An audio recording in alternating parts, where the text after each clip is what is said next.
In this video, we're going to talk about program flow. We'll start by talking about branching and then follow it up with recursion. When we talk about program flow, what we mean is modifying how the application executes based on either conditions within our application or, in the case of recursion, looping through a series of items. So this changes the flow of the application from a line by line by line, and could potentially skip lines or repeat lines of code depending on the syntax that we use. So we're going to start out with branching, and branching allows us to add some intelligence to our applications. By intelligence, we can have our application make decisions about what it should do based on checks or evaluations of values within our application. So what we have here is a simple application called Lesson 10, and it's a simple WinForm application that has a text box called txt taxable amount and then a button called btn calculate. Let's write some code for btn calculate, and what I want to do is grab the value from the txt taxable amount and put it in a variable called taxable amount.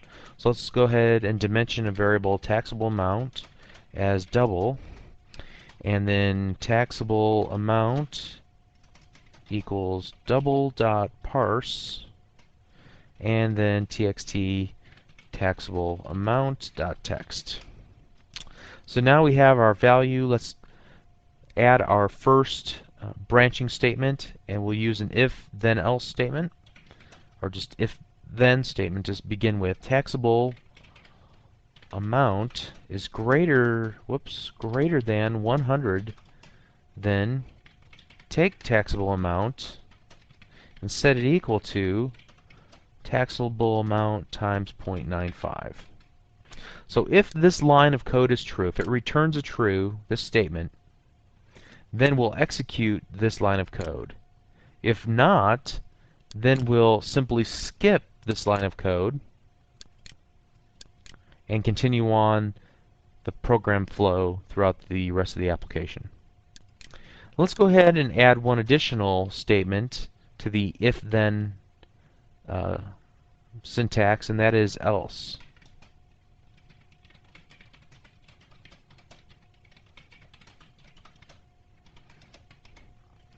So in this case, if this statement returns a false, then we will skip this line of code and execute this line of code instead.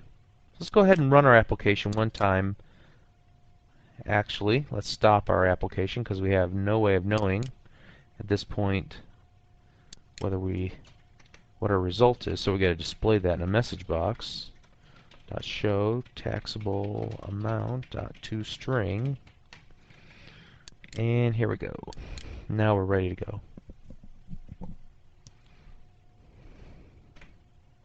Let's go ahead and type in 100 and click calculate, and notice that it returns us 90. Let's check this against the code that we have. If taxable amount is greater than 100, we typed in 100 to taxable amount. So is 100 greater than 100? No. That means we'll skip this line of code and we'll execute this line of code. So taxable amount equals 100 times 0.9. That would return the value of 90, which is then displayed in our message box. So this works just fine. Let's add some more code to our if then else statement, and we'll add an else if statement. So we can check additional values and additional conditions and then perform even different code based on that. So if taxable amount is less than 10, then taxable amount equals 10. So in other words, if the value we type in is like 8 or 9, 10 will be the minimum, so we'll set it back to 10 and then display the value.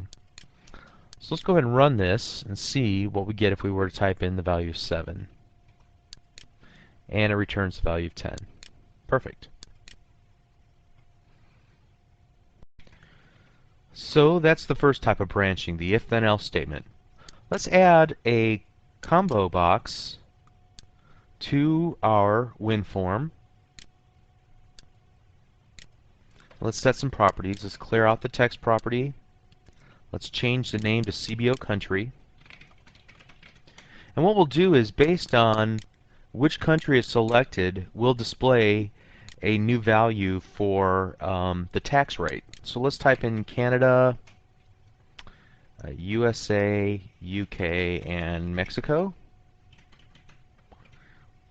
And we'll click OK. And now in our code, let's go ahead, first of all, and dim tax rate as a double. And then we'll display whatever tax rate is in our message box. And what I'll do is I'll paste some code here which gives us our second type of branching, which is the select case statement. So you can see the select case statement starts here and it ends here.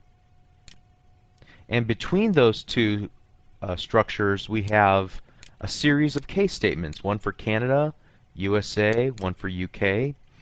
So we will evaluate whatever's in the CBO country.text property, and if it's Canada, then we'll execute this line of code. If it's the USA, then we'll execute this line of code, and so on.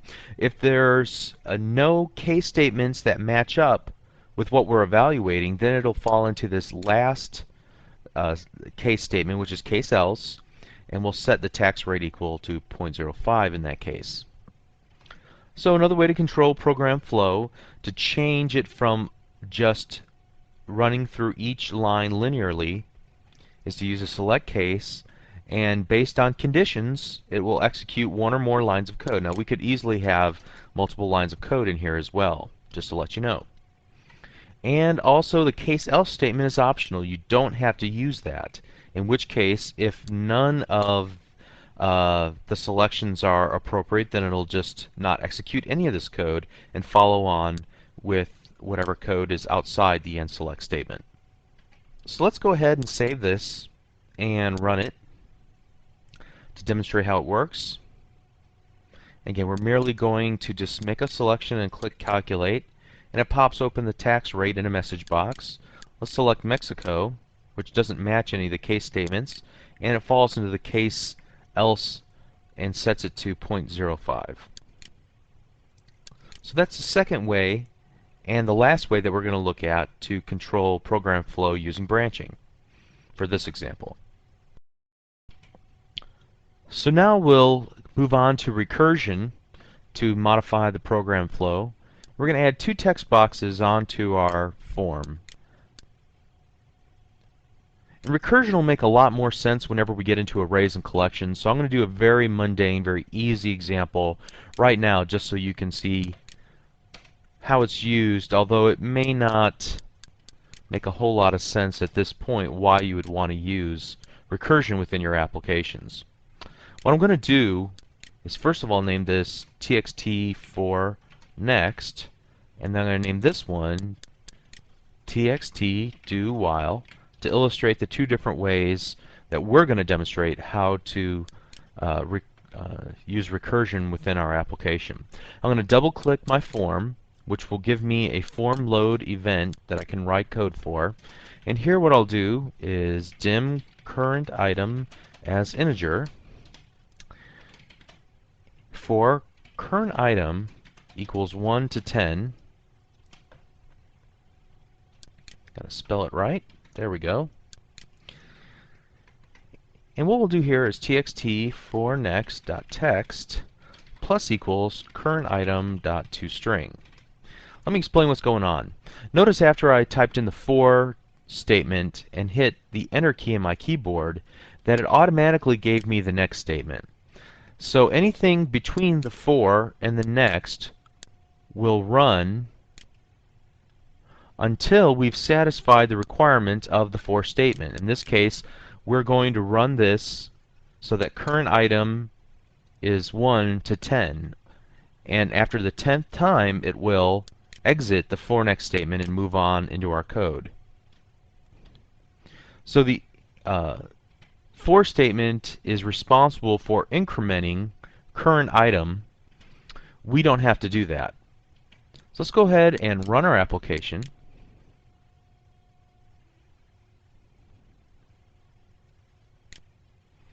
And you'll notice right away that we have 1, 2, 3, 4, 5, 6, 7, 8, 9, 10. Very good. So in the for statement, we knew exactly how many times we wanted to run the loop. Let's move on to another line of code. This time we'll go ahead and we'll set current item back to 1. We'll do while current item is less than 11. txt do while dot text plus equals current item dot toString. Now in this case, we have to increment current item on our own. In this case, we don't tell the do while statement how many times we're going to run the loop, only that there's certain conditions that need to be met. And once those conditions are violated, then we exit out of the loop and continue on. Now it just so happens that each time when we loop through, I increment current item by 1. But let's say that I want to increment it by 2. It's not obvious to us, at least in this statement, how many times that this loop will actually run. It's also contingent on how many times we actually increment our current item. So there's a small distinction here between the do while and the for next loops. And that is, and how many times it's known up front that we will loop through, as opposed to how many conditions will it take in order for our loop to be satisfied and it exits out. Let's go ahead and run it this time. And we can see here we have 1, 3, 5, 7, 9. Apparently we hit 11 and drop out of our loop.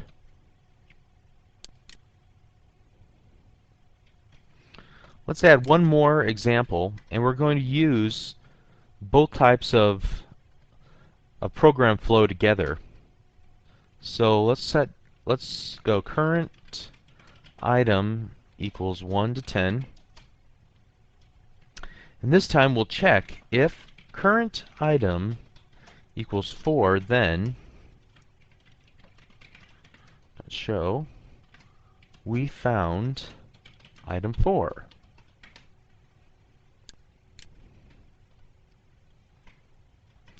So in this case, we will loop through 1 to 10 times and check the value of current item each time. If the value is 4, then we will execute this line of code. If not, we'll continue on looping through current item from 1 to 10. Once we find item 4, not only will we display the message box, but I'm also going to show you how to exit out of a for next loop or even a do while loop. In the case of the for next, we would use exit 4.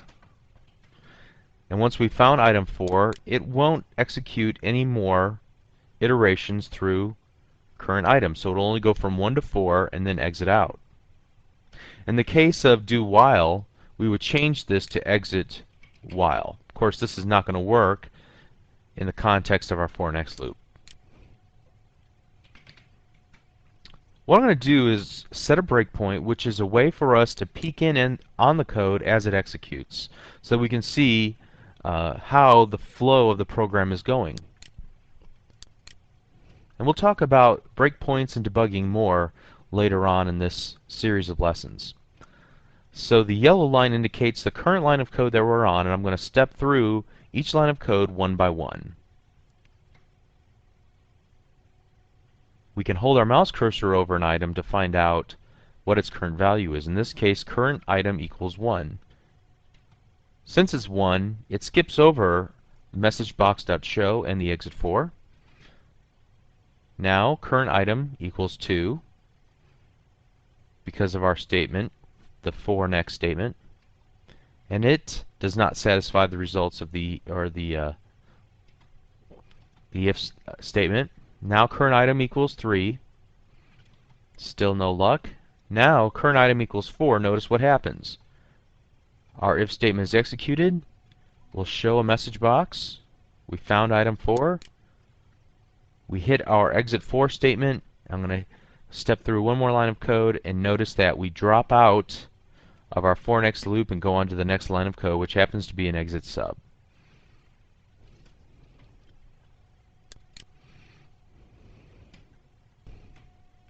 And I highly recommend that you read not only the lesson text but also the extended readings, because there are lots of additional variations on what I've shown you here, and you'll get a better insight. But this is meant for an introduction into program flow, and I hope it served that purpose. Thank you.